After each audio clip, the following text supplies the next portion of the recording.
What's up everybody, I'm HoopsandHipHop and welcome to another Kanto video special. Every week for the past couple weeks and leading up to the release of Pokemon Let's Go Pikachu and Eevee, I have been doing and will continue to do special Kanto themed videos every week to celebrate the release of these new games. Last week we talked about some special and really cool theories that have originated in the Kanto region and from the Kanto based games, and today we're going to be talking about another popular Kanto theory. However, we're not going to be talking about why it's really cool. Instead, we're going to be debunking it. If you're a Pokemon fan who's been on the internet for very long at all, more specifically YouTube, then you're probably already aware of the famous Pokemon War theory. This is one of the older, more original Pokemon theories that popped up on the internet that is today more or less accepted by the general Pokemon fanbase. However, I am here today to tell you guys why this theory is a bunch of honky. Ever since I first came across this theory years and years ago, I never ever liked it, and I always thought it was a very weak theory that could very easily be debunked, and today I have finally decided to put those thoughts into video form and share with you guys why the Pokemon War theory that you have probably known for years is completely and utterly untrue. I am going to go through every single point of this theory and tell you guys why exactly every single point just completely makes no sense at all and is completely untrue as the theory describes it. To be honest, we're about to completely destroy this theory, so why don't we go ahead and just check it out. Okay, so to start things off here, I'm going to give a very quick recap of the theory because even though I'm sure most of you already know it, I'm going to describe it really quickly just in case you don't know it, so you can follow along and know what I'm talking about. Basically, this theory refers to the fact that when you face Lieutenant Surge in the Pokemon Red and Blue games, he talks about how electric Pokemon saved him during the war. And basically, this sparked a big theory that there was once a giant war in the Kanto region prior to the events of the game, and this is why there are hospitals all over the region. That is why you don't have a father, and it's why your rival is an orphan, and it's also why most of the men in the game are either part of the military or organized crime, and there's just not that many of them in general because they all went away and ultimately died in the war. So in a nutshell, that is the gist of the theory. If you would like to know more specifics, I suggest you do a quick Google search. It's very easy to find because, like I said, this is very popular. With that being said, though, I am going to go ahead and tear apart this theory and tell you guys why it's untrue.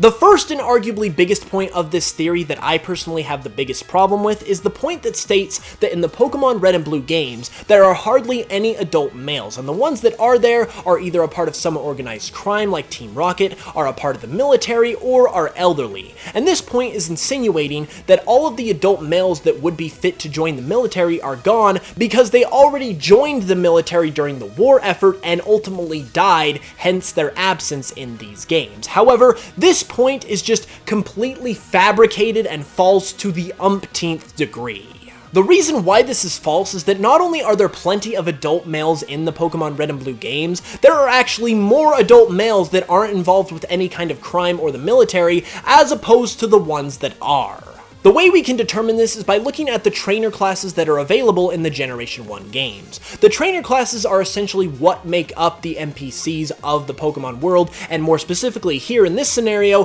the Kanto region. And it basically tells us all the different kinds of people that make up the populace of Kanto. And when looking at all of the trainer classes that are available in the Generation 1 games, there is actually a 10-to-8 advantage for the adult male trainer classes that are not a part of any organized crime or the military, as opposed to ones that are. For example, the trainer classes in the Generation 1 games that aren't a part of any organized crime or the military are the cool trainers, the bird keepers, the fishermen, the hikers, the jugglers, the Pokemaniacs, the psychics, the super nerds, the swimmers, and the tamers. In comparison, the adult male trainer classes in the Generation 1 games that could be seen as being a part of the military or organized crime are as follows.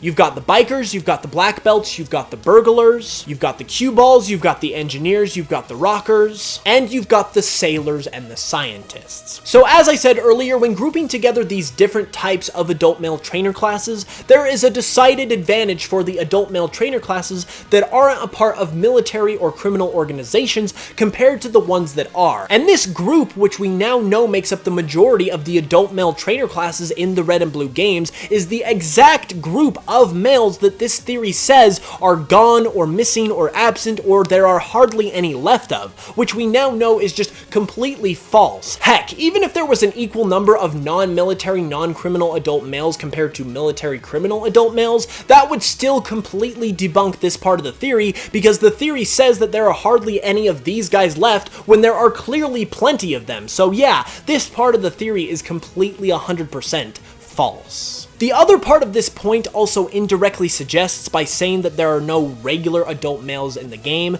that there are plenty more of elderly people, women, and children as opposed to the males, since all of the males that are there are a part of crime and the military. However, even this part of the point is false. If we look at the trainer classes from the Generation 1 games that can qualify as either elderly, female, or children, we only find 9 such trainer classes, which not only is that not most of the people in the game, but it doesn't even match that of the number of the regular adult male trainer classes that are said to be absent from the game in the first place according to the theory, because as we said earlier, there are 10 such male trainer classes compared to the only 9 that are the elderlies, the females, and the children's. So not only did we already debunk this point saying that there were regular adult males more so than the criminal and military adult males, there are more adult males that are supposed to be absent from the game than there are the elderly, the women, and the children that are supposed to make up the bulk of the regular population according to this theory. So I hope you guys are starting to see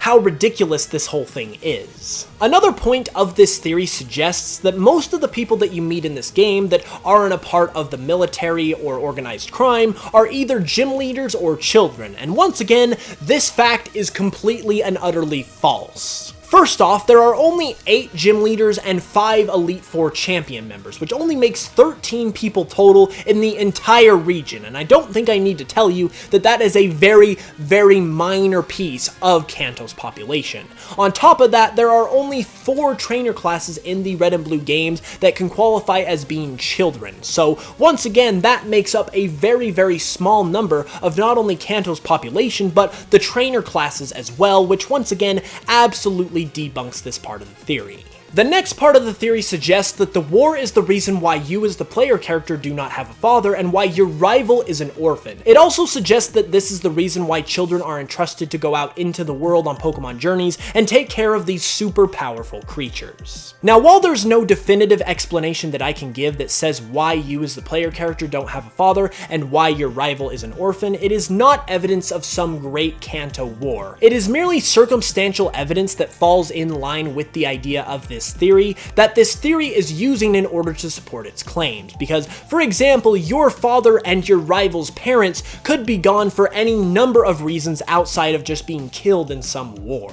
On top of that, the reason why children are entrusted to go on these journeys and take care of these magical, powerful creatures is because, guess what? Pokemon is a kid's game. Of course it's going to have children be the main characters in the story because the game is meant to be played by children. Game designers do that sort of thing so their target audience will relate more to the characters that they are playing and get more enjoyment out of the game. Who'da thought? On top of that, Pokemon is a fantasy franchise, and as a fantasy franchise, it can do anything it wants with its world. It doesn't have to abide by the logic and the rules of our own world. So even though 10-year-olds going out on journeys across the world by themselves is weird by our standards, it doesn't have to be weird by the standards of the Pokemon world, because guess what? It's make-believe. It can be whatever it wants. The next point of this theory I'm going to discuss is that there are hospitals and gyms all throughout Kanto, but there's no forms of entertainment such as movie theaters or different things like that. Well, this point is very easily falsified because A,